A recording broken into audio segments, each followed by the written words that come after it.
A church full of grace. The News Church.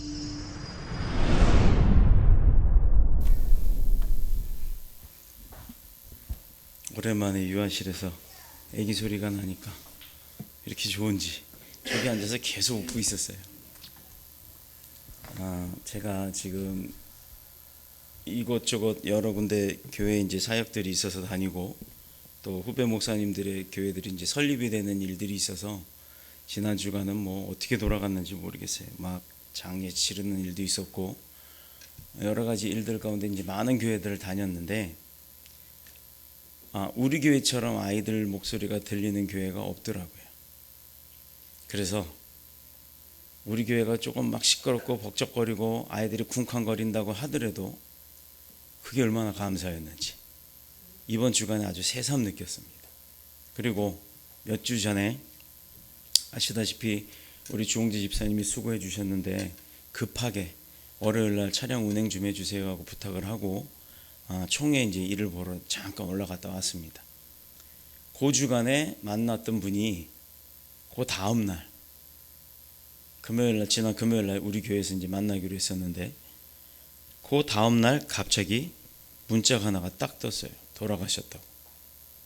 제 마음 가운데는 무슨 소리야, 어디 아픈 분도 아니고 어저께만 해도 호호 깔깔거리면서 웃으면서 차도 마시고 그랬는데 이제 누가 장난을 친 줄 알았어요. 다른 분이 올리셨길래 장난하지 말라고, 이런 거 갖고 장난을 하냐고 목사님께서. 그랬더니 전화가 왔어요. 막 우시면서. 중마고우같이 형제처럼 지내시는 목사님들인데 그 목사님 소천하셨다고. 전 이해가 안 됐습니다. 수술을 받다가 수술 이후에 그 경과가 좋지 않아서 목숨을 잃게 됐어요. 물론 하나님의 뜻이 있으셔서 이제 그동안 이 땅에서 많은 일들을 해야 하는 그 일들을 다 마치고 이제 주님께서 편히 쉬게끔 안식을 시켜주신 거라 저는 믿고 모든 이들이 그렇게 믿었는데, 이분의 장례를 치르면서 또 하나 놀란 게 있어요. 입관 예배 때 저는 여기 운행 때문에 못 갔습니다만 우리 이제 안 목사님이 우리 교회를 대표해서 가셨고 장사 내내 4일 동안에 모든 장사 일정을 같이 함께 동행을 했습니다만, 보통 사람들이 돌아가시고 입관할 때 보면 얼굴이 이렇게 색깔이 좀 정상이지가 않잖아요. 이렇게 색깔이 변하고 또 그래서 그게 너무 흉해서 이렇게 화장까지 하는 상황이 오는데 이 목사님은 화장을 하지 않았어요. 그런데도 그냥 주무시는 표정 같은 그 모습이었습니다. 우리가 그러면서 제가 느낀 게 뭐였냐면, 믿음 생활을 한 사람과 하지 못하고 돌아가신 분들의 그 입관 예배 때 얼굴 표정을 보면 확연하게 차이가 나더라 이거죠. 목사인 저도 입관 예배 때 믿지 않은 분이 돌아가셨을 때 얼굴을 딱 보면 섬찟할 정도로 얼굴이 좋지가 않습니다. 그런데 믿음 생활을 착실히 하다가 돌아가신 분들은요, 얼굴 표정이 그냥 잠자는 것 같아요. 이것만 봐도 우리가 지금 감사 예배를 드리기 위해서 이 자리에 나왔다는 게 얼마나 감사한지 모르겠어요. 그렇게 하나님께서 우리 이후의 생활까지, 우리가 죽음 이후에 맞이하는 모든 생활까지도 다 책임지실 수 있다라는 것, 책임지시고 계시다라는 것을 우리가 일반적인 장례를 통해서 그렇게만 봐도 확연하게 차이가 나더라 이 말입니다. 오늘 제목이 감사뿐입니다. 감사뿐입니다. 그러면 결과적으로는 지난 한 주간의 일이었지만 제가 얼마나 많은 감사가 입속에서 나왔을까요? 저뿐이 아닐 겁니다. 여러분들도 마찬가지로 지금 당장의 모습과 어저께의 모습만을 비교해봐도 감사가 넘쳐날 줄로 믿습니다.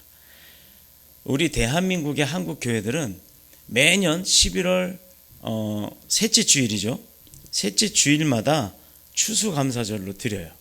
11월 둘째 주인가요? 셋째 주 목요일마다 대한민국에서는 수능 시험을 봅니다. 그런데 그 주간에 우리는 그 다음 그 세 번째 주간에 추수감사 예배를 드리는데 1년 동안에 우리가 받은 하나님의 은혜와 그 축복, 감사를 기억하고 그것에 대한 감사 예물로 또 감사의 마음으로 감사하는 정성으로 일반 예배도 많지만 그 예배에 더해서 더 특별한 감사로 우리가 하나님 앞에 표현을 하는, 감사를 표현하는 아주 특별한 날이에요. 그러나 이 감사절이 왜 생겨났는지를 한번 보면 한간에는 그런 얘기가 있습니다. 제가 목사로서 그런 얘기를 들었을 때 얼마나 마음이 아팠는지, 또 과연 그분이 뭘 제대로 얼마나 알고서 그런 소리를 하는지 참 의아하기도 했어요. 제가 신학대학교에서 학생들을 가리키면서 목사들을 만들어낼 때 그 목사들을 될 사람들을 가리키는 역할을 감당하다 보니까 저도 몰랐던 사실들을 많이 연구를 하고 공부를 하다 보면 알게 됩니다. 구약 시대부터 하나님의 명령하에 이 절기 예배를 하게끔 만드셨던 거예요. 그런데 세상에서 그걸 잘 모르는 분들이 교회가 성도들한테 헌금 받아내려고 그런 거 한다고 이런 얘기들 하시는 분들이 있습니다. 그런 분들이 혹시 방송을 보거나 나중에 유튜브 영상을 본다면 똑바로 아시기 바랍니다. 교회가 하는 것이 아니라 하나님이 명령하신 대로 하는 거예요. 자, 그렇다 그러면 신약교회는 신약으로 넘어와서 이 신약 이후의 교회들이 이 추수감사절의 유래를 몇 가지 그 경로를 통해서 이야기를 하는데, 확인을 하는 방법을 보면요, 첫 번째 유래가 어디서부터 시작이 되었느냐? 출애굽기서부터 시작이 됩니다. 출애굽기 23장 14절. 너는 매년 3번 내게 절기를 지킬지니라. 이게 모세가 한 말이 아니에요. 하나님께서 하신 말이에요. 이렇게 하나님의 명령에 의해서 3번의 절기가 주어지게 됩니다. 우리가 너무너무 우리 교회 분들은 잘 아실 거예요. 유월절이라는 게 있고 또 무교절이라고도 하죠. 누룩 넣지 않은 빵을 먹어야 되는 그때, 그 유월절, 그 다음에 맥주절, 얼마 전에 설명드렸죠. 우리 교회는 지내지 않습니다만 그 오순절이라고도 하고 77절이라고도 하고 보리쌀의 첫 수확을 거둔 그때 하나님 앞에 그 첫 수확으로 예물을 드리는, 그 예배를 드리는 그때를 맥주절이라고 해요. 그 다음이 초막절입니다. 자, 유월절, 맥주절, 초막절, 요 3가지만 기억을 하시면 돼요. 나머지 뭐 무교절, 77절 이건 같은 거지만 다른 이름이에요. 별명이라고 생각하시면 됩니다. 유월절은 이스라엘을 애굽에서부터 구원해내기 위해서 강팍했던 그 바로 왕의 횡포 가운데 애굽을 심판하려고 하셨을 때 내 백성의 집인지 아닌지 스스로 표징을 내라라고 해놓고 집 문설주죠. 저 우리 지금 중간에 열리는 문, 그 문을 보면 위로 양쪽 사이드로 테두리가 하얗게 있어요. 그 테두리에 갓 태어난 숫양의 피를 발라놓으라고 하는 거예요. 여러분 생각해 보세요. 빨간 집, 파란 집, 노란 집, 뭐 주황색 집, 여러 가지 형형색색의 집들은 그 피 몇 개 조금 묻어도 티도 안 나요. 그러나 이스라엘은 모래와 같은 색깔이 거의 다예요. 가보시면 이제 아시겠지만 묻은 모래 색깔과 이런 벽돌 색깔, 이렇게 진한 벽돌도 아니에요. 이렇게 아이보리 색깔 같은 그런 벽돌 색깔 아니면 거의 모래알 색깔입니다. 그런데다가 뻘건 피를 발라놓으라고 얼마나 흉하겠어요.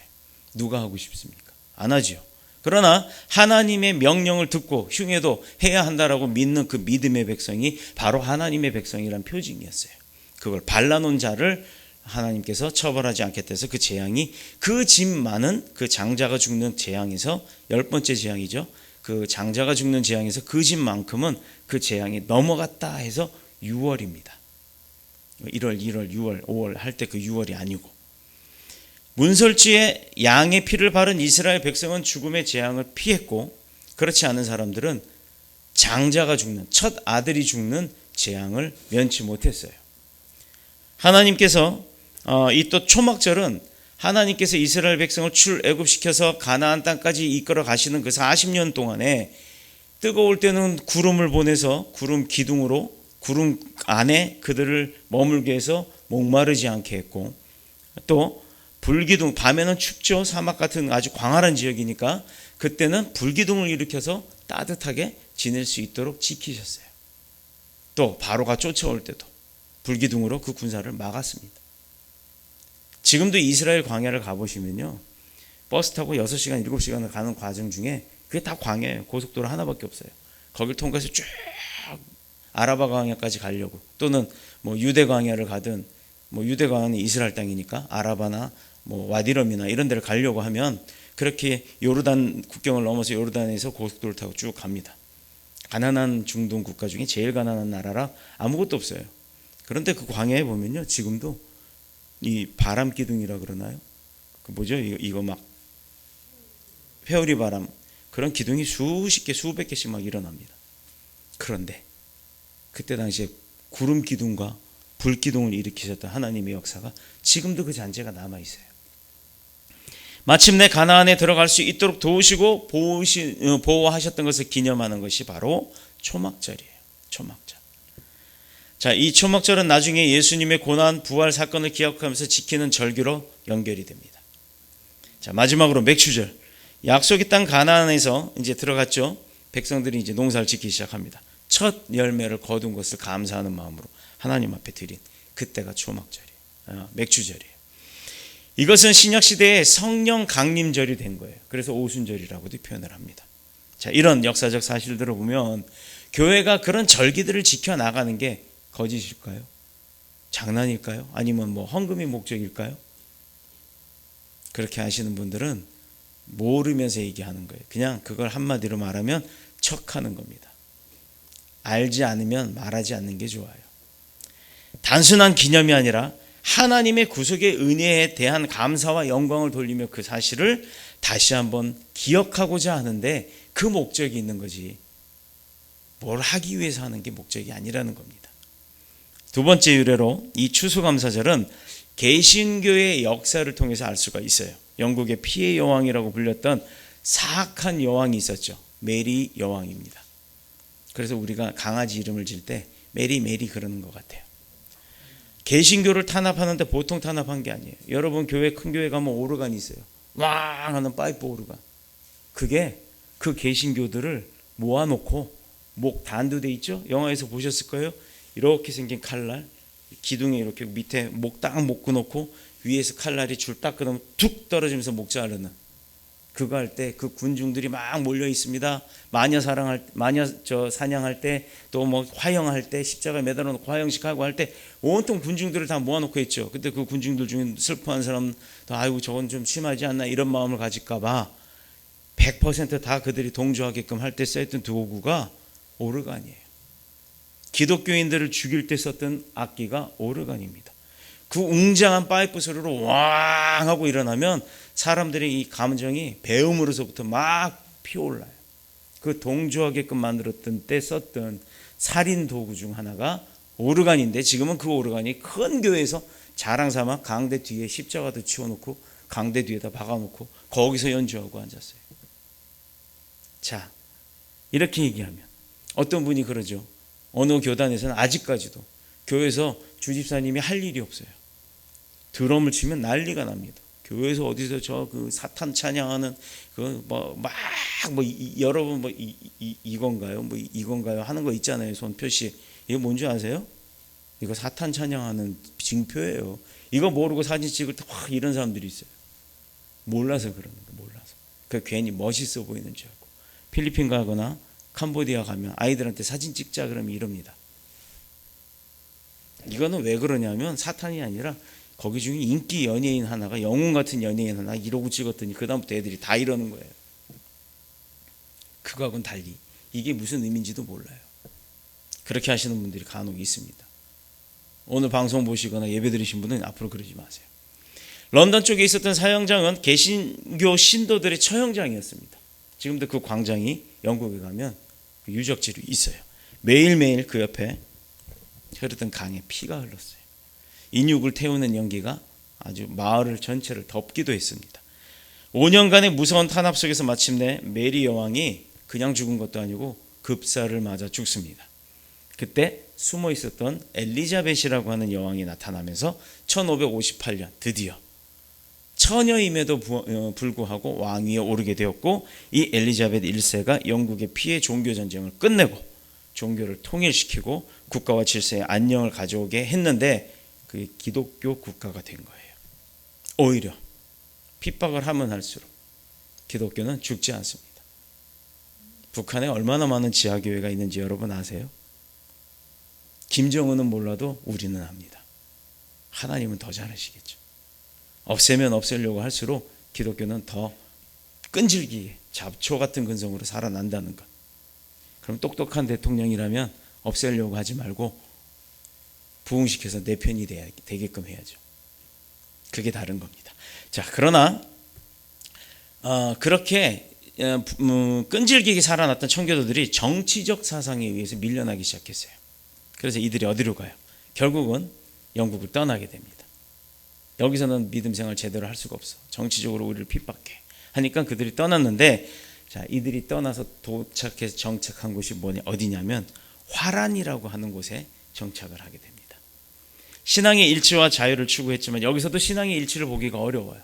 굉장히 사람들이 모이다 보니까 믿음 좋은 사람, 안 좋은 사람, 없는 사람, 있는 척하는 사람 등등등이 짬뽕으로 되어 있다 보니까 이제 구분이 지고 그룹이 지어지기 시작합니다. 교회 안에서는 그러면 안 되는 거예요. 그런데 이렇게 이런 증상이 일어나고 11년 후에 청교도들이 일부 이제 드디어 또 배를 타고 또 떠나요. 이번엔 배를 타고 아예 이제 땅덩어리 싫어, 떠날래, 완전히 먼 곳으로 하고 배를 타고 떠납니다. 거기가 만났던 대륙이 어디였냐면 아메리카 대륙이에요. 그래서 영국과 미국은 뗄래야 뗄 수 없는 존재고, 또 영국과 미국의 종교는 그래서 기독교 국가가 된 겁니다. 1620년 9월 16일 브루터스 지도자라고 하는 브루터스라고 하는 사람이 딱 102명이에요. 102명의 청교도를 데리고 메이플라워라고 하는 배를 타고 이제 건너갔어요. 네덜란드의 암스테르담을 항구를 떠나 막 풍랑도 맞고 천신만고 끝에 이제 도착한 게 2개월 만에 도착한 게 아메리카 대륙의 동북부의 프리마우스라고 하는 거예요. 프리마우스. 입이 자유롭대요. 맞죠? 네. 왜 프리마우스일까요? 거기서부터 내가 복음을 내 멋대로 마음대로, 멋대로는 빼고 내 마음대로 시컷 억압 없이 막 퍼뜨렸다 해서 프리마우스예요. 그 지명을 그래서 그렇게 프리마우스라고 지은 겁니다. 그날이 바로 1620년 11월 21일이에요. 오늘이 며칠?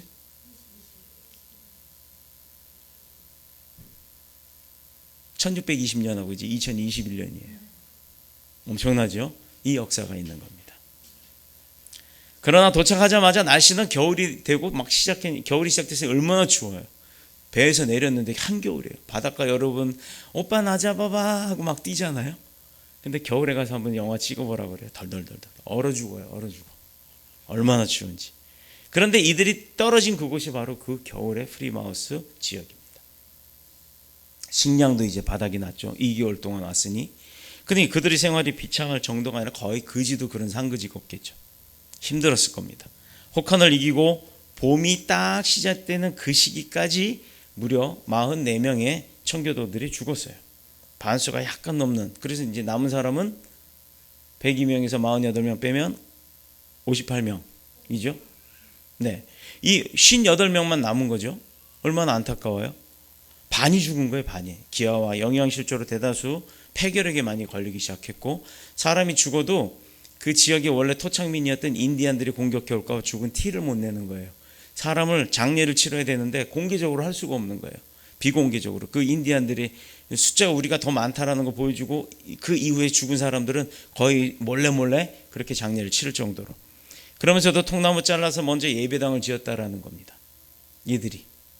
이건 아주 유명한 기록이에요. 하나님의 성전을 먼저 지었던 것은 이스라엘 백성들도 출애굽 이후에 다시 망가졌던 이스라엘 예루살렘으로 돌아오자마자 하나님의 성전을 건축하기 시작했어요. 참 잘했죠. 그런데 그 이스라엘 백성들은 어땠냐? 중간에 짓다가 자기 집을 짓기 시작했어요. 어느 정도 성전을 만들어 놓고 난 다음에 내 집을 짓고 내가 살던 집을 만들어 놓고 내가 좀 편안히 거주하면서 그 다음에 천천히 짓자라고 마음이 바뀌었던 겁니다. 그러나 이 청교도들은 그러지 않았어요. 통나무 잘라다가 성전을 먼저 져놓고 그 성전 안에 기거하면서 자기 집들을 졌습니다. 그러면서 이듬해 가을에 농사의 첫 수확을 거두고 오히려 주변의 인디안들을 초청해서 같이 이 감사 예배를 드린 게 이 추수 감사 예배의 기원이 된 거예요. 1789년 미국의 조지 워싱턴 초대 대통령이 독립전쟁, 남북전쟁에서 이제 이겼잖아요. 독립전쟁에서 승리와 헌법 제정을 축하하면서 그래서 11월 26일을 셋째 주를 추수감사 주일로 선언을 합니다. 그것을 1941년 미국 의회가 11월 넷째 주 목요일로 정했던 거예요. 이상하죠? 우리는 추수감사 주일이지만 미국에서 뭐라 그러죠? 추수감사 주일이 아니라 추수감사절. 왜 있잖아요. 그 닭보다 큰 거. 칠면조. 네, 칠면조 그거를 그 구워놓고 막 이렇게 식구들이 다 모여서 하는 그때가 그 목요일, 넷째 목요일입니다. 우리는 수능 보는 날. 자, 지금도 청교들이 상륙했던 프리마우스 언덕에는 뭐라고 돼 있냐면 너희 조상들이 온갖 어려움 속에서 성취한 것들을 비겁하게 포기하지 말라. 요게 쓰여져 있어요. 거기에 이제 그 기념관에 전시실 입구에 딱 붙어 있습니다. 경건한 기독교인들이 좌우명이 돼서 오늘까지 이루고 있답니다. 자, 세 번째 기원. 우리가 기억하고 감사해야 할 것은 예수 그리스도께서 자기 몸을 십자가에 못 박아 피와 물을 다 쏟고 우리에게 영원한 구원과 또 사죄의 은총을 주셨다는 것. 우리가 그것을 잊지 말아야 합니다. 신학적으로는 이게 가장 중요합니다. 그분의 십자가를 통한 희생과 사랑, 그것이 우리를 살렸고 또 아까도 얘기했지만 그 목사님의 얼굴이 다른 것처럼 그분의 은혜가 오늘의 내가 존재할 수 있도록 그리스도 예수님의 은혜가 우리가 존재할 수 있도록 할 수 있는 그 믿음을 우리에게 선사해 주신 거예요. 자, 그러므로 우리는 예수 그리스도 사랑 입구는 살아갈 수가 있을까요? 없을까요? 있어요. 예수 그리스도 잊을 수 있습니다. 예수 그리스도 몰라도 살 수 있다니까요. 그런데 다른 게 있다고요. 예수 그리스도를 모르고 사는 사람, 예수 그리스도를 알고 사는 사람 똑같이 이 세상에 모여서 같이 살아요. 공존합니다. 이거 주먹질 아니에요. 이렇게 할게요. 모르는 사람, 아는 사람 같이 공존해서 살 수 있습니다. 그러나 이 사람 방향이 틀려요. 올라가는 방향, 내려가는 방향. 이제 아셨죠? 무슨 얘기인지. 같이 사는데 이 사람은 맨날 땅을 파면서 산다고요. 이 사람은요 계속 하늘만 보면서 살아요. 자, 여러분 땅에 숨어 있는 거 캐내서 내가 갖는 거하고 하늘에서 떨어지는 거 내가 갖는 거하고 어떤 게 편해요? 떨어지는 게 편하죠. 하늘을 보고 사는 사람이 거저 얻는 게 아니에요. 물론 노력은 합니다만 땅을 파서 얻는 사람보다는 쉽게 산다는 얘기예요. 이 얘기인즉슨 뭐냐면 하나님을 믿고 예수 그리스도의 그 은혜를 알고 사는 사람은 그 삶이 평화롭다라는 겁니다. 주님이 앞서가시기 때문에. 모르는 자는 그 길을 내가 개척해서 가야 되니까 힘든 거예요. 자, 이렇게 그리스도의 은혜와 긍휼을 입지 않고는 아예 세상에서 존재하는 것 자체가 힘들다라는 것. 그것을 아는 사람들이 바로 크리스찬들입니다. 자, 우리가 성경을 보면 하나님을 향한 감사의 삶을 사는 사람들이 참 많이 나오죠. 대표적으로 누가 있을까요? 성경에 보면 하나님 앞에서 맨날 재롱 피우던 사람. 다윗. 그 다음에 하나님 앞에서 맨날 감사합니다, 감사합니다. 죽어도 감사합니다. 내가 감옥에 갇혀도 감사합니다. 오해를 받아도 감사합니다. 내 주변의 사람들이 다 떠나가도 감사합니다. 내가 사업이 망했어도 감사합니다. 심지어는 내가 모시던 사람 와이프가 나를 유혹했는데 내가 그거 거절했다고, 내가 그를 범했다고 막 이렇게 오해도 받고 했어도 감사합니다. 욥이에요. 욥이 얼마나, 심지어 하나님이 사탄하고 타협도 했잖아요. 쟤 시험해봐. 근데 죽이지 마라. 하나님이 얼마나 신뢰를 했으면 쟤 시험해봐라 사탄아 이렇게 했을까요? 그 다음에 그 욥이 뭘 했죠? 그 고통이 끝나고 난 다음에, 고통이 끝나고 난 다음에는 갑절이 아니라 몇십 갑절의 축복이 부어졌다라는 겁니다. 특히 우리가 잊을 수 없는 인물이 바로 그 욥이에요. 그 욥은 아침에 눈 뜨면서부터 감사해요. 여기 감이 있나요? 감 하나 들고 감사, 배사 이게 아니라 내 마음을 다 들여서 감사합니다. 모든 사람들이 자기 곁을 떠나고 비난, 조롱, 멸시 다 받고 천대까지 받고 억울한 누명까지 썼고 나중에는 병들고 지치고 꺼져가는 그 생명력에 내가 죽어가고 있음에도 불구하고 그가 고백한 게 뭐예요? 욥기서 1장 22절 이 말씀. 여러분, 내가 힘들고 지치고 좌절될 때 이 말씀을 꼭 보시길 바랍니다. 내가 모태에서 알몸으로 나와 싸운 적, 우리 지난주에 안 목사님이 하신 본문이에요. 내가 모태에서 알몸으로 나와 싸운 적 또한 알몸이 그리로 돌아가올지라. 주신 이도 여호와시오 거두신 이도 여호와시오니 여호와의 이름이 찬송을 받을지니이다. 주신 분도 하나님, 또 걷어가시는 분도 하나님, 다 하나님의 뜻에 의해서 나를 움직이고 계시니 하나님 감사합니다. 내가 하나님의 뜻 안에 들어있군요. 감사합니다. 이거예요. 회개할 건 뭐예요? 하나님의 뜻을 알지 못하고 내 멋대로 해서 내가 이렇게 구렁텅이로 진흙탕에 빠졌습니다. 주님 건져주세요 하고 손을 들어야죠. 여러분 물에 빠졌어요. 한 손 들고 살려주세요 하는 사람하고 두 손 들고 살려주세요 하는 사람 누구부터 건지실 거예요? 두 손. 그래서 하나님 앞엔 항복하는 거예요. 항복하면 행복하다고 했잖아요. 이 모든 일에 욥이 범죄하지 아니하고 하나님을 향하여 원망하지 아니하니라가 바로 그 다음 구절 22절입니다. 욥의 인내의 결과가 뭐예요? 욥기서 42장 9절에 보면 여호와께서 욥을 기쁘게 받으셨다라고 합니다. 또 12절에 보면 42장 12절 여호와께서 욥의 말년에 욥에게 처음보다 더 복을 주셨다. 여러분 태어날 때 뭐 갖고 나오신 분이 있어요? 어머니 뱃속에서 다이아몬드 반지 끼고 나오신 분이 있어요? 없죠. 나올 때 다 빈손이에요. 갈 때도 빈손입니다. 그런데 욥처럼 살면 갈 때는 가진 게 많아진다는 거예요. 이 차이가 좀 있다는 겁니다. 욥은 감당하기 어려운 고난과 절망적인 상황을 이기고 나중에 갑절의 축복을 받았는데 그 원인이 인내와 감사예요. 우리 교회도 인내하면 끝내주는 분이 하나 있습니다. 사도 바울의 경우도 고린도 후서 9장 15절에 보면 뭐라고 사도 바울도 고백을 했냐? 말할 수 없는 그의 은사로 말미암아 하나님 앞에 감사하노라 했지만 정작 그의 복음을 위한 전도의 삶은 비참할 정도로 힘들었죠. 애들로부터 놀림당하고 키 작은 대머리가 산에 올라간다 막 얼마나 비아냥거리고 애들이 그랬습니까?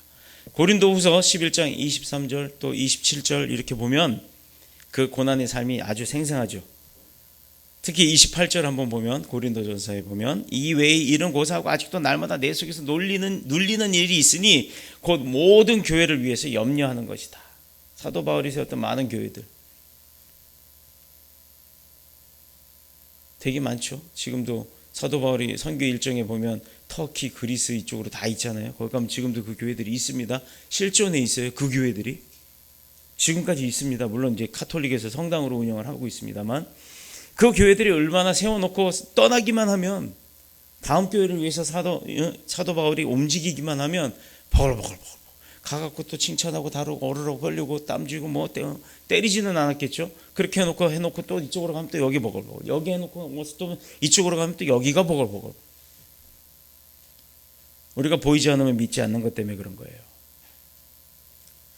그는 안팎으로 고난 가운데 있었던 사람이지만 누구보다도 하나님께 많은 감사와 복음을 전하기 위한 희생의 삶을 살았던 사람이 사도 바울입니다. 그가 어떤 사람이었어요?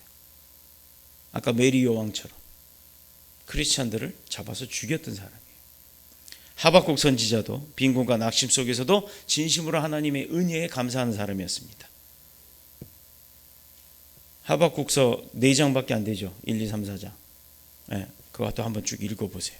그래서 가난하고 병들고 실패하고 육신은 고통받고 있는 게 우리 현실인데 내가 믿는다고 하는데 어떤 사람들이 그러죠. 목사님 믿는다고 교회 가기만 하면 축복받는다고 부자 된다고 했는데 아니 뭐 그럴 일이 있어요? 그러지도 않아요. 힘들어요. 어려워요. 자, 우리 교회에 지금 청년들이 있었는데 그 청년들이요 축복을 받았죠. 부자가 되고 있습니다. 근데 다 어디 갔어요? 최소한 오늘은 나올 줄 알았는데 그 축복을 잘 유지하기를 축복합니다. 받은 걸 놓치지 않아야 부자 되는 거예요. 받은 걸 써버리거나 받은 걸 놓치면 부자 되기 힘들어요. 내 영혼이 구원받았고 그 구원을 주신 하나님의 은혜가 늘 내 곁에서 떠나지 않아야 하는 건데 받은 걸로 만족하고 끝 내 멋대로 세라. 그거 받은 게 언제 받았는지 기억도 안 나고 그거 받은 게 나한테 지금 현재도 유지가 되는지도 기억 못하고 보이지도 않고 느껴지지도 않는다 그러면 어느 순간에 가면 다시 펑펑펑펑 울게 되는 때가 온다는 겁니다. 그때 가서 껄껄껄 하지 마세요. 아유 그때 내가 목사님 말 들을 걸. 아유 그때 내가 교회 계속 나가야 됐었을 걸. 그때 가서 껄껄껄 해봐야 소용없어요. 신앙의 박해를 받아 지하 묘지로 숨었던 카타콤 아시죠? 주홍재 집사님 가보셨나요 그때? 영국 가셨을 때? 거긴 못 가보셨구나. 지하 도시가 있습니다. 영국에 지하 도시가 있는데 이 지하 도시가 어마어마한 규모예요. 한번 들어가면요, 요즘 내비게이션이 있는지 어쩐지 모르겠습니다만 거기 가이드를 손을 놓치는 순간 못 나옵니다. 근데 그게 다 뭐다? 아파트예요. 지하에 아파트가 있어요. 엄청난 거죠. 어떤 아파트가 있느냐? 층층이. 우리 해군 나오신 분이 있으세요? 전함 타보신 분이 있으세요?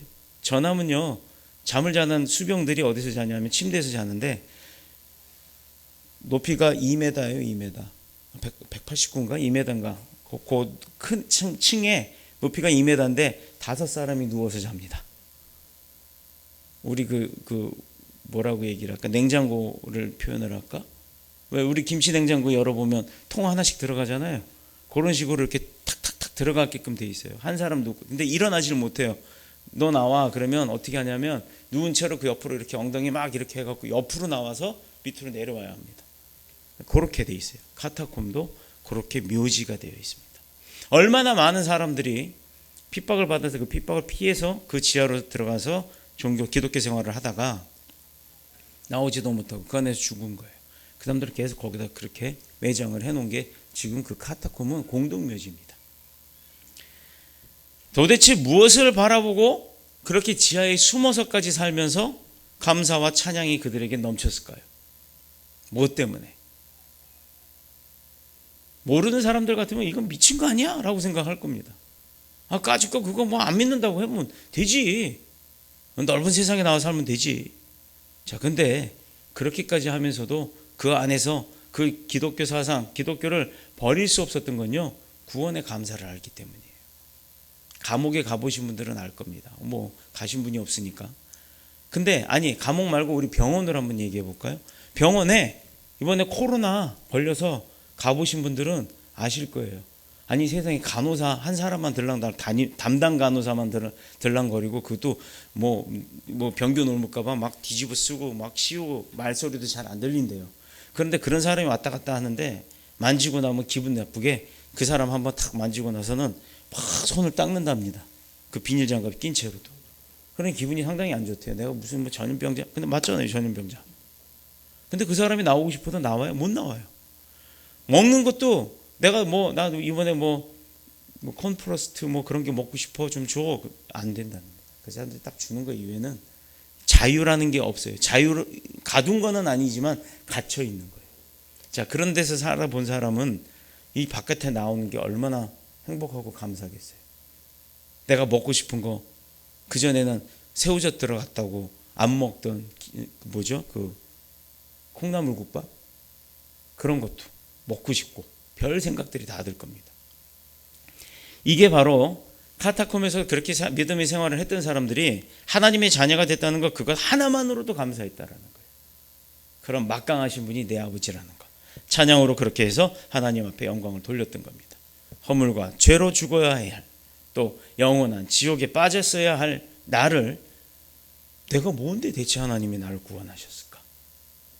하나님이 나를 대체, 내가 뭔데 하나님이 나를 이 교회 지금 이 예배 자리에 앉혀 놓으셨을까? 여러분 한번 생각해 보셨나요? 내가 좋은 집에 살고 좋은 차를 타고 하면 내가 내 아내도, 내 부모님도, 내 자녀들도 그 집에서, 그 차에서 다 태우고 살고 싶고 할 겁니다. 똑같습니다. 주님은 교회를 향해 내가 다시 올 때, 주님이 약속 안 지킨 거 없다 그랬죠. 다 지켜셨는데 그거 하나 남은 거예요. 아직 올 때가 아니니까 안 오신 것뿐이지 약속을 안 지킨 게 아닙니다. 믿는 자를 내가 보겠다라고 하셨어요.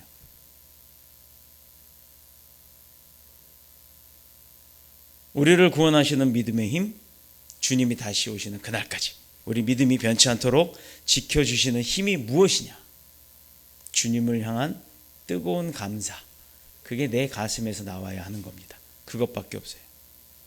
그래서 아브라함은 100세에 얻은 독자 이삭도 제물로 바쳐라 했더니 100살에 얻었던 하나밖에 없는 내 아들을 내놔라 했더니 도로 드리는 거예요. 근데 하나님 결국은 그 아들을 받지 않고 양으로 대체하셨어요. 그렇죠? 하나님 그런 분이에요. 오죽하면 제가 어제 참 많은 걸 느꼈어요. 한 분은 배 타고 식구들 행사 때문에 가고, 또 한 분은 몸도 불편한데 제일 먼저 오셨어요.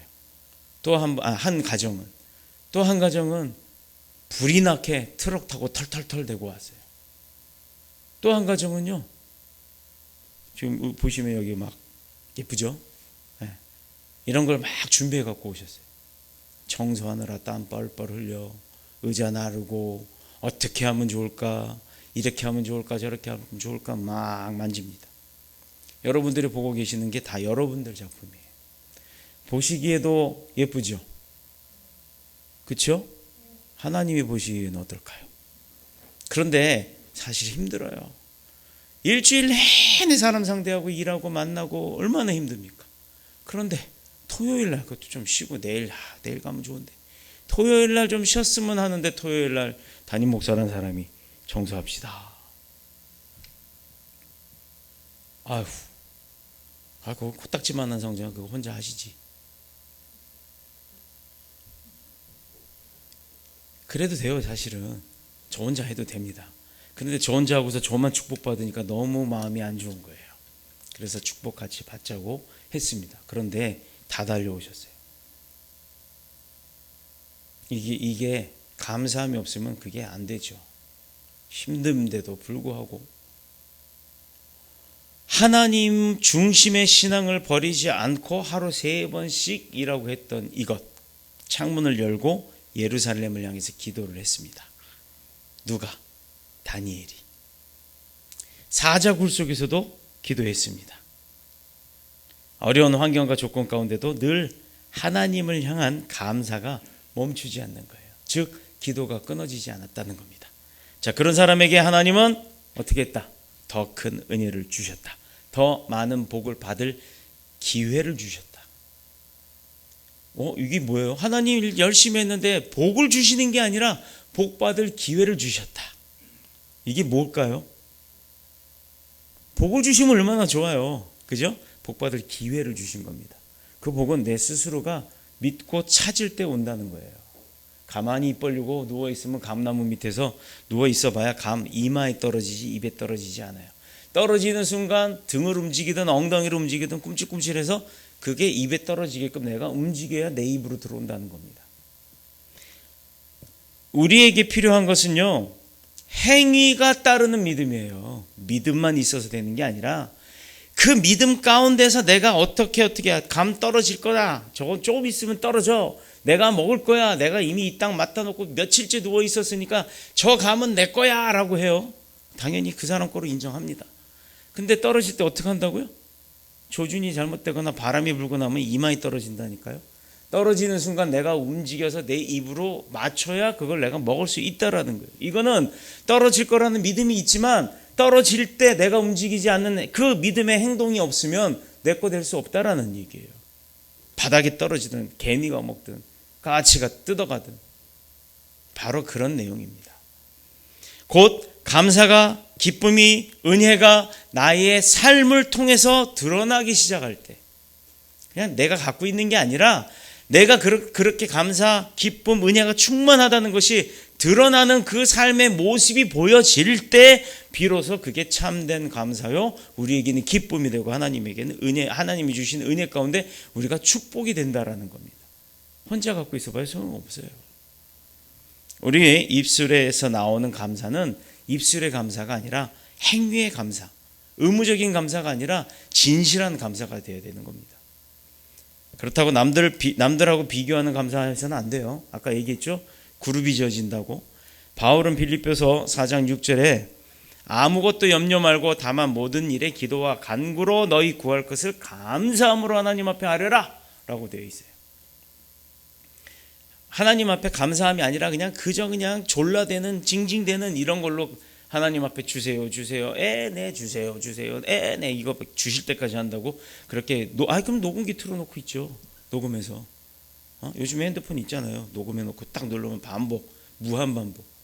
하나님 저 기도 대신 할 거예요. 얘가 그래 그렇구나. 너 기도 참 열심히 하는구나. 그래 줄 때까지 아야 내가 너 참 안 돼서 내가 줄게. 근데 딱 주는데 누구한테 줘요?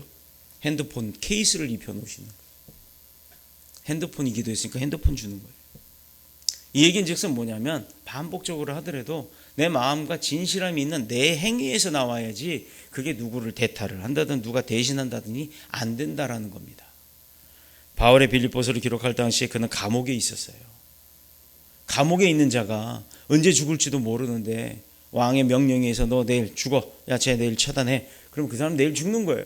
근데 언제 죽을지도 모르는 그 상황 속에서도 하나님을 찬양하고 감사하다고 했어요. 이 상황에도 만족합니다. 죽지 않았으니 만족합니다. 하나님 죽이지 않으셨으니 만족합니다. 그나마 오늘도 살았네요. 감사합니다. 여전히 복음을 전하고 하나님을 향해 감사했는데 그 비결이 뭐냐? 어떤 환경과 조건도 능히 감사할 수밖에 없는 그런 환경으로 바꿔주시는 분이 하나님이다. 아멘. 어려움도 감사함으로 바꿀 수 있는 분이 하나님이에요. 근데 그 노력은 누가 해야 된다? 우리가 행동으로, 감사하는 마음으로 드러내면서. 자, 그러니 나 크리스찬이요 라고 어디 가서 막 하는 게 부끄러우면 안 되는 거예요. 당당해야 되는 거예요. 당당하게, 신나게, 멋지게 져주자. 앞자만 당신 멋져. 네. 이렇게 사는 겁니다. 결코 지금의 환경이 좋아서 지금 만족이 지금 상황의 만족이 마음에 들어서 감사하는 게 아니라, 그렇지 않더라도 하나님이 지금 상황이라도 나에게 주신 것이 감사하다 할 때는 늘 감사한 마음을 고백하는 겁니다. 바울의 이런 감사가 도리어 고난당하고 있었던 많은 성도들에게는 힘이 되고 위로가 됐던 거예요. 그들에게 고민, 낙심 이런 게 있다 할지라도 연약함으로 빠지는 것이 아니라 그 감사함이 있으면 신뢰함으로 오히려 더 능력을 얻게 된다라는 게 오늘 본문의 주된 말씀입니다. 우리의 감사와 기쁨은 그런 환경이나 조건이 주는 것이 아니라 제일 먼저 독생자를 아낌없이 우리에게 주셨던 그 하나님의 사랑에 대한 그 감사가 전제가 되어야 될 줄로 믿습니다. 또한 매일 베풀어 주시는 하나님의 은혜에 보답하고자 하는 그런 실천하는 충성된 감사가 우리 몸에서 나와야 되는 거예요. 우리 행동에서 나와야 하는 겁니다. 그래서 고난 속에서도 넘치는 우리의 감사가 교회의 힘도 되고 내 가정의 힘도 되고 나 자신의 능력도 되고 나아가서는 이 나라, 이 온 세상이 주님의 나라로 선포되어지는 역할까지도 갈 줄로 믿습니다. 당장 우리에게 주어진 것은 우리 개인의 문제도 있지만 우리 인천, 나아가서는 대한민국이 이렇게 복음화가 돼야 될 줄로 믿습니다. 그것에 최선 다하시는 저와 여러분 되시길 축복합니다. 사랑하는 더뉴스 성도 여러분, 이렇게 감사하는 마음으로 하나님을 기쁘시게 하는 자, 또 크지 않더라도 작은 감사라도 그 작은 감사가 자꾸 반복되면서 더 큰 감사가 되는 그것이 바로 하나님의 능력입니다. 하나님께서 그렇게 그런 감사를 통해서 우리가 영육간에 풍성해질 수 있도록 하나님께서 축복해 주시기를 그리스도 예수님의 이름으로 축원합니다. 축복합니다. 우리 기도드리고 성찬식 하겠습니다.